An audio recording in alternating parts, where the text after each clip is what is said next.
ማናቸው አያቶላው ሚኒሞቱ ተባለ። ብዙ ሰው ጨቁነዋል አሉ። አሜሪካንም ብቅ ብላ ኢራኖች እንኳን ደስ አለሽ አሉ።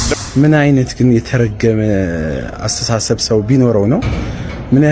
ምን ያህል ጭካኔ ቢኖረው ነው? ምን ያህል ደግሞ የሀገሩ ህዝብ ላይ በደም መጫወት የሚፈልግ ሙስሊም ጠል የሆነ አመለካከት ያለው የጎዳናው ላይ ቢድዓ የሚያዘጋጁ አካላት የጎዳናው ቢድዓ ላይ በርካታ ሰዎች እንዲገኙ ከሚያደርጉበት ዘዴ መካከል በእስላም ጥላቻቸው የሚታወቁ ክርስቲያኑ ሚንታ መጀመሪያ ሱፊያውን ከጨረሱ በኋላ ክርስቲያኑን የሚጨርሳሉ።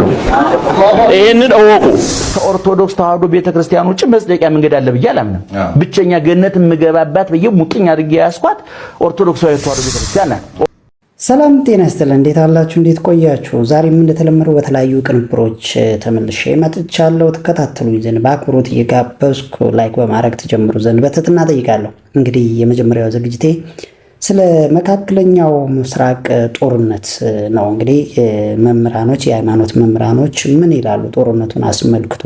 እንግዲህ እዚህ ጋር ለንጽጽር አይደለም እያቀረብኩ ያለሁት። እኛ የራሳችን አጀንዳ አለብን። ወደ ራሳችን እንመለስ። መኖር ካለብን ስለ ራሳችን አስበን ተሳስበን እንኑር የሚል አንድምታ ያለው ዓላማን ያነገበ ነው ይህ ዝግጅት። የመጀመሪያው ክፍል ተከታተሉ ዘንድ በአክብሮት በድጋሚ ጠይቃለሁ። እንግዲህ እስቲ የመጀመሪያው መምህር የሚሉትን እንስማ፣ ከዛ እንመልሳለን። ማን የሚባሉ ሰው የሞቱ ተባለ በዜና። ኢራን ላይ ያሉት መሪ ማናቸው? አያቶላው ሚኒሞቱ ተባለ። ብዙ ሰው ጨቁነዋል አሉ። አሜሪካንም ብቅ ብላ ኢራኖች እንኳን ደስ አለሽ አሉ። ለብዙ ዓመት ያለውን ችግር ነቅየት እስከዛሬ የተነበሩ አሜሪካኖች እግዚአብሔር ልኳቸው ነው። መንፈሳዊ ተልእኮ ነው። ኦሽን አቋርጠው ውቅያኖስ አቋርጠው የሰውየውን ጭንቅላት መቀየር የሚችል ትምህርት የሚሰጡበት መዋዕለ ንዋይ አላፈሰሱ። አቤት አቤት ለጽድቅ መጥቶ ከዛ ድረስ ገዳዩም ለጥቅሙ ነው። እኛ ምንም የማናቀው እዚህ ልል እንላለን። ሰው ስለሞተ ልል ከማለት መድኃኔዓለም ይጠብቃል። ዓለም ክፉ ናት። እግዚአብሔር ጅራፍ ያነሳው ለጥቅማችን ነው። አሜሪካ ሚሳኤል ያስወነጨፈችው ለጥቅሟ ነው። ሰውየውን ገላ የሚዘረፍ ነገር ካለ ልትዘርፍ፣ የፈራችው ነገር ካለ ልትቀጭ። እኛ አሁን ይሄን ነዳጅ አፍልቀን የሆነም ከፍ ያለ የሆነ ነገር ወይ ለኒኩለራቸው የሚስማማ ነገር ብዙ እንደዛ አይነት ነገር ቢኖረን ውርር ያደርጉናል። መጥተው አባሎ ገደላ የተጋቡ አንስት ምን ባለበት አሞራዎች ይሰበሰባሉ። እንደዚህ ናቸው የሰለጠኑ ሀገራት የሚባሉት። ሰብአዊነታቸው የውሸት ነው። ከጥቅማቸው አንጻር ነው የሚመጡት ወደኛ። ከራሳቸው ጥቅም አንጻር ነው። እልፍ ሰው ቢገደል አፍሪካ ላይ ምንም አይመስላቸውም። ያቺ ሀገር ነዳጅ ካላት ግን ቶሎ ምክንያት ፈጥረው አገዳድለው ገብተው መስረፍ ነው ይፈልጉ። እንግዲህ ምንድነው እሱ እየተባለ ያለው? ያው እኚህ መምህር እንዳስተማሩት አሜሪካ ጥቅሟን መሰረት ያደረገ እንጂ ሰብአዊ መብትን እንደማታከብር ነው። በተቃራኒው ደግሞ እኚህ ኡስታዝ የሚያስተምሩት በአንድ ወቅት ኢራን እስራኤልን እንድታጠፋት ሲጸልዩ ነበር። ምናልባትም የኢራን ሚሳኤሎች በጣም እጅግ ከፍተኛ ላይ ደረጃ ደርሰዋልና ከዚህ በኋላ ዓለምን ትቆጣጠራለች አይነት ምኞት ያለው ነገር ነው ሲያቀርቡ የነበረው በትምህርታቸው። በሌላ በኩል ደግሞ የጋዜጠኞች ቡድን ወደ እስራኤል በተጓዘ ጊዜ በኃይለኛው እንደኮነኑት ነው ያው ከቪዲዮ ተከታተሉታላችሁ። አሁን ምንድነው እስራኤል ያው ጨፍጭፋለች። በተለይ ጋዛን በጣም ንጹሃንን ጨፍጭፋለች። ንጹሃን መጨፍጨፋቸው ማንም የሚወደው ጉዳይ አይደለም። እኛ ኦርቶዶክሶች በተለይ ንጹህ ሰው የተባለ ፍጥረት የእግዚአብሔር ፍጥረት እንዲሞት አንፈልግም። ምናልባት አሁን ላይ አርሲ ላይ እየታረዱ ያሉትን እያየን ነው። ማነው እሱ እያረዳቸው ያለው? ማነው እሱ የሰውን ደም የሚያፈስ እንዳለ እናውቃለን። ስለዚህ የእስራኤልን ጭፍጨፋ በኃይለኛው እንኮንናለን። ስለጨፈጭፉ አይደለም። ግን እውነታው ምንድነው? እሱ እስራኤል እንዳትጠፋ ያው ቃል የተሰጣት አገር ናት። ኢራን ደግሞ ያው ሌላ ቃል አላት። በነገራችን ላይ እኛ ስለነሱ ቢዝነስ ገብተን ዝም ብለን ከማቡካት ይልቅ ስለ ራሳችን ቆም ብለን አብረን ተባብረን ቆመን አንድ ላይ የምንሄድበትና በጋራ የምንጓዝበት ሀገርን የምናለማበት ነገር ነው እንጂ መፍጠር ያለብን ይሄ ጎራ ይዞ በመካከለኛው ምስራቅ ጦርነት አንዴ ኢራን፣ አንዴ ኢራቅ፣ አንዴ ሰሜን ምናምን እስራኤል ምናምን እያን ገብተን የምናቦካበት አጀንዳ አንዳችም ነገር እንደሌለ ነው እዚህ ጋር አዝኖት ለመስጠት የምፈልገው። ግን ዞሮ ዞሮ እኚህ ኡስታዝ ሲሉ የነበረውን እስቲ ቀንጨብ አድርጌ ላሰማችሁ። ሰሉ ዐለ ነቢ። ምን አይነት ግን የተረገመ አስተሳሰብ ሰው ቢኖረው ነው? ምን ያህል ጭካኔ ቢኖረው ነው? ምን ያህል ደግሞ የሀገሩ ህዝብ ላይ በደም መጫወት የሚፈልግ ሙስሊም ጠል የሆነ አመለካከት ያለው የጋዜጠኝነት ሙያን ያልተከተለ ስነ ስርዓት አልበኝነት ያለበት የሞላበት የሆነ ብልግና ያለበት ሰው እንዴት ሴጣኒዝም የሆነን አስተሳሰብ በሰው ደም የሚጫወት በሰው ህይወት የሚጫወትን የሆነ አካል ከጎን እንዴት ይቆማል? ይሄንን ሊያደርግ የሚችለው ሰይጣን እንጂ ሌላ ፈጽሞ አይደለም። ለነገሩ አይፈረድም። እኛ አላህ ያለውን ነገር አለመስማታችን ነው ለዚህ ያበቃን። ዩርዱነኩም ቢአፍዋሂሂም ወተዕባ ቁሉብሁም ይላል አላህ። በአፋቸው ይወዷችኋል፣ ልባቸው ግን እምቢ ትላቸዋለች ይላል አላህ። በአፋችሁ ትወዱናላችሁ፣ ታስመስላላችሁ። ሰውነት ይቅደም የሚለውን አመለካከት ከፊት ለፊት መፈክር አድርጋችሁ መግቢያ ቀዳዳ አገኛችሁ። ከዛ በኋላ ግን ሙስሊሙን በየትኛውም አጋጣሚ እሱ ላይ ድንበር ማለፍ ነው የምትፈልጉት። ከዛም አልፎ ደግሞ ከእስራኤል ጋር መተባበር ማለት እኮ ሙስሊሙ ላይ ብቻ አይደለም፣ የሀገራችሁ ዜጋ ላይ እናንተ ኢትዮጵያውያን ጋዜጠኞች የምትባሉ እንዲህ አይነት ኡስታዞች ናቸው። እንግዲህ እኚህን የመሰሉ ኡስታዞች ብዙ ሊኖሩ እንደሚችሉ እገምታለሁ። በእርግጥም እነዚህን የሚጻረሩ ሌሎች ብዙ እንዳሉም እገምታለሁ። ነገር ግን አሁን እንዲህ አይነት አካሄድ የሩቅ ሀገርን አንድ እስላማዊ ሀገርን ደግፎ ሌላኛው ደግሞ ክርስቲያናዊ ሀገርን ደግፎ አይደለም የሚሆነው። እኛ መኖር ካለብን ስለ ሀገራችንና እንዴት ተባብረን መኖር እንዳለብን ነው እንግዲህ መስራት ያለብን። ልክ በተመሳሳይ መልኩ ይህ ወጣት በነገራችን ላይ ዛሬ ጎንደር ላይ አንድ ቅን አባት በታጣቂዎች እንደተገደሉ ነው እንግዲህ መረጃዎች የሚናገሩት። እንግዲህ እኚህ አባት በጣም ቅንና ለድሆች አሳቢ የነበሩ ናቸው። ያው እንግዲህ እግዚአብሔር አምላክ ነፍሳቸውን በገነት ያኖርልን እንላለን። እንግዲህ መረጃውን ሲናገር ይህ ስለ ሞታቸው ዜና ሲናገር የነበረው ይህ ወጣት አርሲ ላይ ስለተጨፈጨፉ ክርስቲያኖች ስለታረዱ ክርስቲያኖች አንድም ነገር ሳይናገር ዛሬ ጎንደር ላይ እኚህ አባት ስለሞቱ በእርግጥ የመሞታቸውን አይደለም እንትን እያልኩ ያለሁት የሆነ እያቃለልኩ ያለሁት እዚህ ጋር ልብ ሊባለልኝ የሚገባው እንግዲህ ሁሉም ሰው መሞት የለበትም ነው፣ ያው ማንም የሚያውቀው ጉዳይ ነው። እንግዲህ እሱ ያቀረበበት መረጃውን ያቀረበበት ሁኔታ ነው እኔ እየኮነንኩ ያለሁት። ስለዚህ አንድ ላይ መኖር ካለብን ተሳስበን ለዚች ሀገር መስራት ካለብን ሁላችንም መደጋገፍና የማይሆነውን አይሆንም ነው ማለት ያለብን። ስለ ሩቅ ሀገር አያገባንም። ስለ ሀገራችን መስራት ያለብን ቅድሚያ ስለ ሀገራችን መስራት አለብን ነው። እስቲ ለማንኛቸውም እንዴት መረጃውን እንዳቀረበው ሰበር ዜና፣ በጣም የሚያሳዝን ሰበር ዜና። ረመዳን በመጣ ቁጥር የጎንደርን ሙስሊሞች ረመዳን ወደ ሀዘን የሚቀይሩ የአማራ ክልል ታጣቂ ቡድኖች በየአመቱ ወይ ኢማም ወይ የመድረሳ ተማሪዎችን ይገላሉ። ያው በዘንድሮም ረመዳን የጎንደር ከተማ የአንድ መስጂድ ኢማም የሆነን በመግደል የጎንደርን ሙስሊም ማህበረሰብ ረመዳን ወደ ሀዘን ቀይረውታል። ለሞቱት አላህ ጀነተል ፊርዶስን ይወፍቃቸው። እንግዲህ ቢባል አልሰማ ብሏል ኡማው። በተለይ ጎንደርና ጎጃም አካባቢ ያሉ ሙስሊም ወንድሞቻችን በገዛ ገንዘባችሁ እያስታጣቃችሁት ያለው ህገወጥ አሸባሪ ፋኖ የሚባል ቡድን ራሳችሁን እየገደላችሁ ነው። ቢያንስ መግደሉን ማስቆም ባትችሉ በሚዲያ በመደገፍና ገንዘብ በመስጠት ህዝባችሁን አታሳርዱ ተብለው ቢነገሩ ምላሻቸው መሳደብ ነው የሆነው። እንግዲህ ምንም ማድረግ አይችልም። ግን ያው ዜናውን መላው ማህበረሰብ መስማት ስላለበት ዜናውን ለማቅረብ ያህል ነው። ለሞቱት አላህ ጀነተል ፊርዶስ ይወፍቃቸው፣ ላሉትም አላህ ቀልብ ይስጣቸው። ወደ ሌላኛው ጉዳይ ሲገባ የመስቀል አደባባይን በተመለከተ ነው። መስቀል አደባባይ እንግዲህ ሳናቀው ኢድ አደባባይ እየተባለ ነው። እንግዲህ ታሪካዊ አመጣጡ ኢድ አደባባይ ለመባል ደግሞ ምንም የቀረበ ሪዝን የለም። ለማንኛቸውም እኚህ ግለሰብ እንግዲህ ያው መስቀል አደባባይን ኢድ አደባባይ ብለው እየሰየሙ ነው። አላቅም እኔ ከምን አንጻር እንደዛ እንዳሉት። እንደገና ዛሬ ላይ ደግሞ የኢፍጣር ፕሮግራም እዛ መስቀል አደባባይ ላይ እንደተካሄደ ነው እንግዲህ ያው የምናውቀው።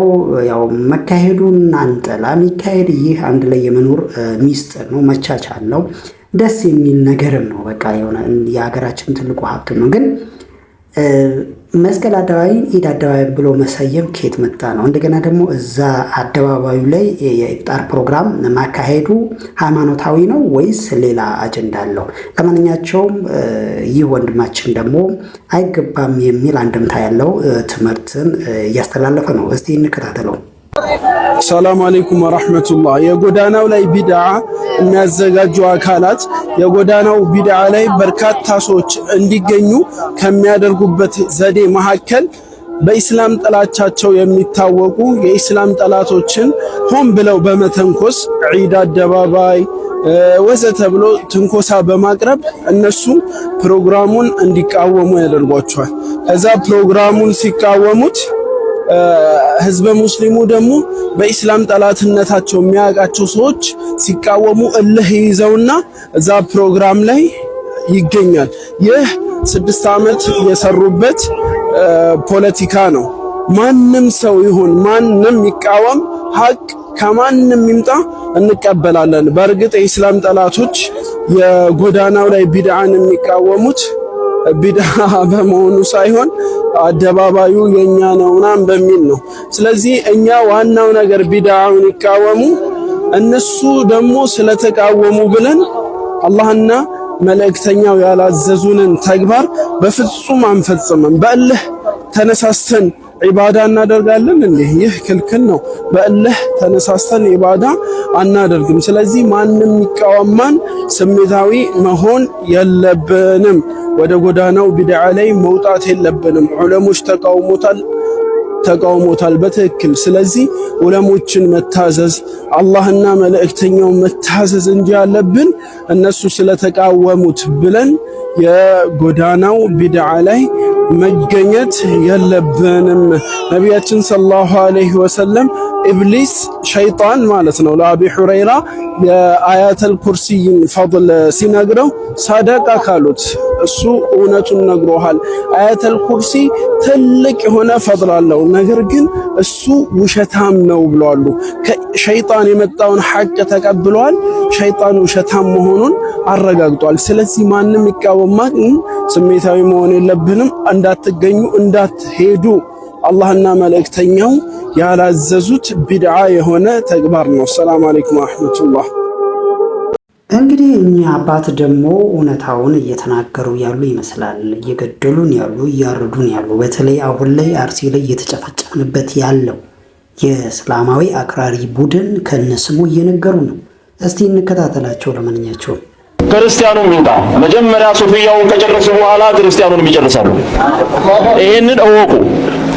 መንግስቱም ይንቃ፣ ክርስቲያኑም ይንቃ። ለሀገር አይበጁም፣ ለምንም የሚበጁ አይደለም። አንዲት ነገር ልናገርና ልጨርስ ተፈቀዳችሁልኝ። ቤኒሻንጉል ጉሙዝ ላይ አሶሳ ላይ አንድ ሰው ሀድራ ይላል። የሀድራ ሰው ነው፣ ሻዕሪይ ነው፣ የታወቀ ነው።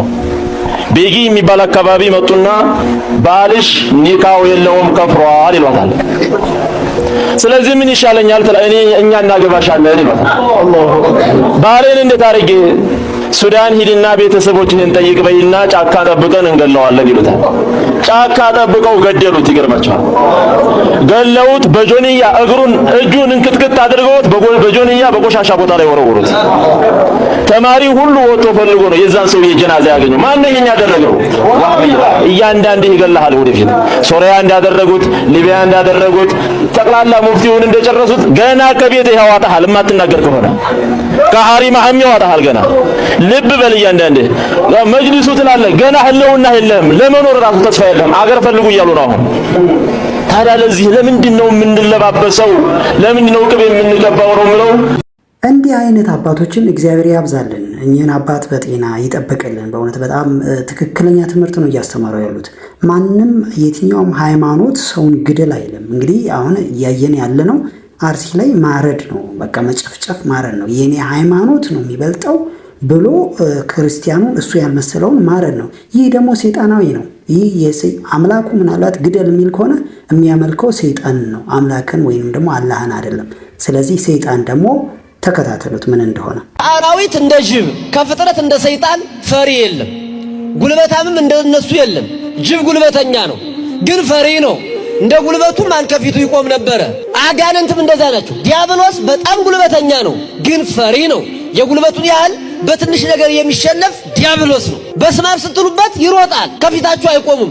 አንደኛው ድንጋይ የዲያብሎስ ድንጋይ ኢየሱስ ክርስቶስ ትከሻ ላይ ማረፍ አልቻለም። በስስት የመጣውን የተወረወረውን ድንጋይ ስስት የተባለውን ድንጋይ ትዕግስት በተባለው ደመሚት አፈረሰበት ማለት ነው። በዓለም ላይ ቅድም ፈሪ ብያችኋለሁ፣ መናጢ ድሃም እንደ ዲያብሎስ ያለ የለም።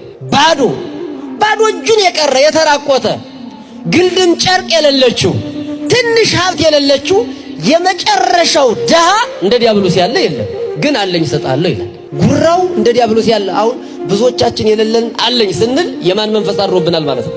ሰው በትዕቢት ማን ይነካኛል ባይነት፣ እኔ የተሻልሁ ነኝ ማለት፣ እኔ አዋቂ ነኝ ማለት፣ እኔ እንደዚህ ነኝ ማለት፣ ራስን ከሌሎቹ ለይቶ እኔ የተሻልሁ ነኝ ማለት ከዲያብሎስ ነው የተማርነው። ሁለተኛው ድንጋይ፣ ድንጋይ እንዳያርፍብን ነው መጠንቀቅ ያለብን። ቃላት ያሰማልን። እንግዲህ መምህራችን በጣም ቋንቋ እንግዲህ ገልጸውታል ምን አይነት ባህሪ እንዳለው ሰይጣን። የሚቀጥለው መምህራችን ደግሞ አንዲት ሃይማኖት አለች፣ ያችም ሰው የሚድናባት አንዲት ብቻ ነች። ይህን ሲናገሩ ዝጋ ለማለት የተፈለገው ምንድነው? እሱ እኔ ትኩረት እንዲሰጥበት የፈለኩት የሃይማኖት አክራሪነት አይደለም። ይህ ነው እንግዲህ እሳቸው ያመኑበት ያሳመናቸውን ነገር ነው እየተናገሩ ያሉት። ስለዚህ እንደዚህ ነው ሰውን ማሳመን። ስለዚህ በዚህ ምክንያት ሰዎች የሚድኑበት ሃይማኖት ነው ብለው እሳቸው የተቀበሉት ነገር አለ። ከዛ ውጪ ልክ እንደ ሌሎቹ እንደሚያደርጉት በኃይል የኔን ሃይማኖት ካልተቀበልክ ብሎ ሌላውን መጨፍጨፍ፣ ይህ ምናልባትም ሃይማኖታዊ ሳይሆን ሰይጣናዊ መሰይጠን ነው ብዬ ነው የማስበው። ስለዚህ እስቲ ተከታተሏቸው መምህራችንን የተወሰነ። ከኦርቶዶክስ ተዋህዶ ቤተክርስቲያን ውጭ መጽደቂያ መንገድ አለ ብዬ አላምንም። ብቸኛ ገነት የምገባባት ብዬ ሙጥኝ አድርጌ ያስኳት ኦርቶዶክሳዊ ተዋህዶ ቤተክርስቲያን ናት። ኦርቶዶክሳዊ ተዋህዶ ቤተክርስቲያን ደግሞ ዳቦን ከነመሶቡ፣ ደመናውን ከነዝናቡ፣ ንጉሱን ከነሰራዊቱ፣ ዛፉን ከነቅርንጫፉ፣ አምላኪና ተመላኪ፣ ሰጭና ተቀባይ፣ ንጉስና ወታደር ሳይምታታባት ጠንቅቃ የኖረች ቤተክርስቲያን ናት። አሁንም ይሄን ምናልባት እንደው ተባራሪ ጽሑፍ እያዩ ተባራሪ ወሬ እየሰሙ ቤተክርስቲያን እንዴት ትላለች እንደዛ ትላለች የሚሉ ሰዎች ካሉ እነሱ አያገባኝም። እኔ የምናገረው ያመንኩት ያወቅኩትን የጠነቀቅኩትን ነው። ከእምነት ወደ እምነት የሚሄዱ ሰዎች ለምሳሌ አንተ ምሳሌ ኢየሱስ ክርስቶስ አንድ አካል አንድ ባህሪ ብለን ነው የምናምነው እኛ። አንድ ከኦርቶዶክስ ተዋህዶ ቤተክርስቲያን የወጣ ሰው ነው ሲከራከሩ ክርስቶስ ሁለት ባህሪ ነው ብሎ ይናገራል። እሱ የገባበት እምነት እንደዛ ብሎ አያምንም እኮ። እምነቱን የገባበትን እምነት እንኳን ስራዬ ብሎ አያምንም። እዚህ ሀገር ምን አልታዘብክም? አንዳንድ ጊዜ ከአንዱ ፓርቲ ወደ አንዱ ፓርቲ የሚሄዱ ሰዎች የሄዱበትን ፓርቲ ከማገልገል ይልቅ የወጡበትን ፓርቲ ማንቋሸሽ፣ ይሄ የተስፋ መቁረጥና የመወዳደር ስሜቱ ሙቶበታል ማለት ነው።